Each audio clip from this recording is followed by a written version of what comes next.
Welcome back to another explainer. Let's just dive right in. Picture this. It's April 1st, 2026. A massive luxury cruise ship sets sail from Argentina. We're talking 150 people on board, passengers and crew from 23 different countries. They're heading down to Antarctica for what's supposed to be the absolute trip of a lifetime. And for the first couple of days, it's perfect. Mingling, parties, incredible ocean views. But beneath all that glitz, no one had any idea that this dream vacation was literally days away from turning into an inescapable nightmare. The sheer speed of this thing is what's so terrifying. About 5 days in, you've got this completely healthy 70-year-old Dutch passenger. He gets what feels like a mild fever, maybe a headache, a little stomach bug, standard stuff, right? He goes to the ship's doctor. But then within 48 hours, the guy can barely breathe. He deteriorates so incredibly fast that by April 11th, he's dead. Just dead right there on the ship, and nobody knows why. Then the ship docks at St. Helena on April 24th. His grieving wife gets off with his body, flies to South Africa, and is literally waiting for her connecting flight to Amsterdam when she suddenly collapses. Boom, dead by April 26th. Back on the cruise, a German woman gets sick and dies 4 days later. It's a total horror show, and a desperate SOS is finally sent to the World Health Organization on May 2nd. When those medical tests finally came back, the answer honestly sent shockwaves around the planet. Hantavirus. Now, here's the really scary part. There is absolutely no FDA-approved vaccine for this. None. And even worse, there's no proven antiviral cure. If you catch this pathogen, modern medicine is essentially powerless to fix you. Doctors can really only give you supportive care to make you slightly more comfortable, and then it's just your immune system fighting a lonely, desperate battle. To put this into perspective, we're talking about a potential mortality rate of 50%. Half the people who get this die. It's basically a coin flip. So, when the news broke that an uncured virus with a 50% kill rate was running wild on a cruise ship stuck out in the middle of the ocean, total global panic. Overnight, this luxury liner became a literal ghost ship. Every single country slammed their doors shut. Absolutely nobody wanted this floating biohazard anywhere near their ports. So what does this bug actually do? Well, Hantavirus isn't just one single virus. It's a whole family of them carried by different rodents, and they cause two very different but equally horrifying diseases. In Asia and Europe, you've got HFRS. That one goes straight for your kidneys, causing renal failure and massive internal bleeding. Over in the Americas, you've got HPS. That variant is vicious in a completely different way. It essentially causes your lungs to just rapidly fill with fluid. The victims literally suffocate from the inside out. Now, you might be taking this as some brand new sci-fi mutation, but we've actually seen this before. Let's go all the way back to the 1950s Korean War. Over 3,000 American soldiers started mysteriously falling ill. Fever, vomiting, kidneys shutting down.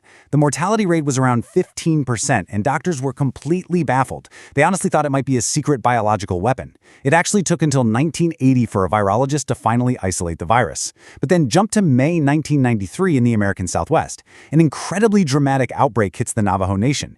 Young, perfectly healthy people are suddenly suffocating from fluid in their lungs and dying in days. The initial death rate in that outbreak? An unbelievable 75%.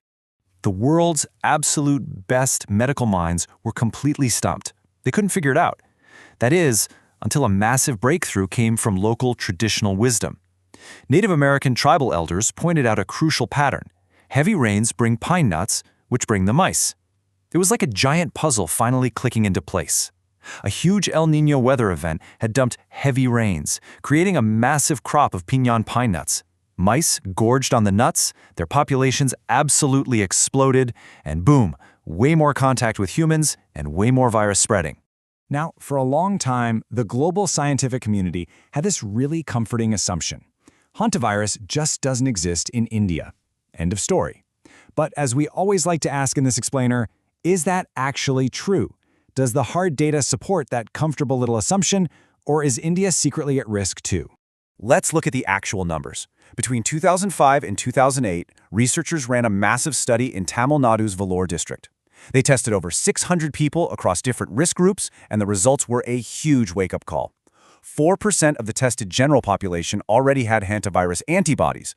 That is physical, undeniable proof that they had already been exposed to it. They found 28 confirmed cases, especially among folks like warehouse workers in dusty godowns and the Irula tribe, who traditionally catch rats. So yeah, the virus was definitely there, just hiding right under our noses. Okay, so knowing the virus is way more widespread than we thought, how did it cause our cruise ship crisis? Well, up until 1996, scientists swore that this virus only jumped from rodents to humans, never from person to person. But then, an outbreak in southern Argentina totally shattered that rule, revealing a terrifying new mutation, the Andes strain.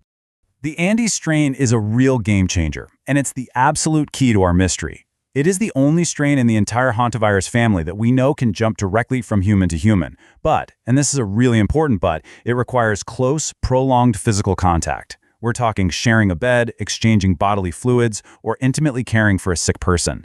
It's not airborne like COVID or the flu. Now, they did find that superspreaders exist with this strain, but it has one massive biological weakness. An infected person is generally only contagious for a tiny, extremely short, one-day window right when they first get sick. So let's bring it all back to our ghost ship in 2026. Investigators finally put the pieces together. We know they were dealing with that human-to-human Andes strain, right? But how did it get on board? Well, it turns out that right before boarding, that very first Dutch couple went on a bird-watching tour in Argentina. And during that tour, they wandered into a massive rat-infested landfill. Here's the crazy part. Because that contagious window is literally just one day. If they had boarded the ship a couple of days later, the outbreak probably never would have happened. But they boarded exactly during their highly infectious window, kicking off that whole deadly chain reaction. The nightmare finally hit a pause in early May. After being turned away by places like Cape Verde, Spain finally stepped up and let the ship dock in the Canary Islands on May 10th. The final toll? 10 confirmed cases and 3 tragic deaths. The survivors had to be rushed via medical evacuation to hospitals all over Europe and South Africa. And the crew, which actually included 2 Indian nationals, were flown to the Netherlands and put under incredibly strict quarantine, though thankfully they never showed any symptoms.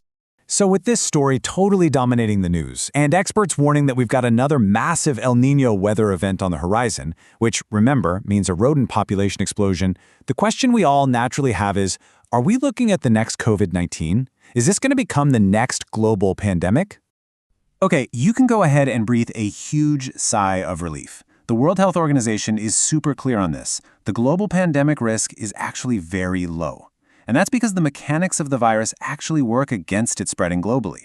The fact that it's not airborne, combined with that tiny one-day transmission window, means it simply can't spread fast enough or wide enough to cause worldwide lockdowns. So, a global pandemic? Highly, highly unlikely. But listen up, because while the global risk is low, the local risk is absolutely not zero. Local outbreaks are a massive threat, especially during heavy rain seasons. And with a 50% mortality rate, you've got to take this seriously. So here is what you do. 1. Literally physically seal your home. Don't leave any gaps for mice to squeeze through. 2. If you're going into an old, dusty storage room or go down, throw on an N95 mask and some gloves. And 3. Keep your food locked up tight and dispose of your garbage. Don't roll out the red carpet for rodents in the first place. As we wrap up this explainer, I want to leave you with this thought. Hantavirus is the ultimate silent threat. It's been quietly infecting people for decades, only making the news when a cluster of tragic deaths forces it into the spotlight. When you're dealing with a lethal bug that has 0 vaccines and 0 cures, awareness and prevention are literally your only weapons. It really makes you stop and wonder, if something this deadly is just riding around on the common mice scurrying around our local warehouses, what other silent threats are out there, just waiting in the shadows? Stay curious, keep your eyes open, and we'll see you next time.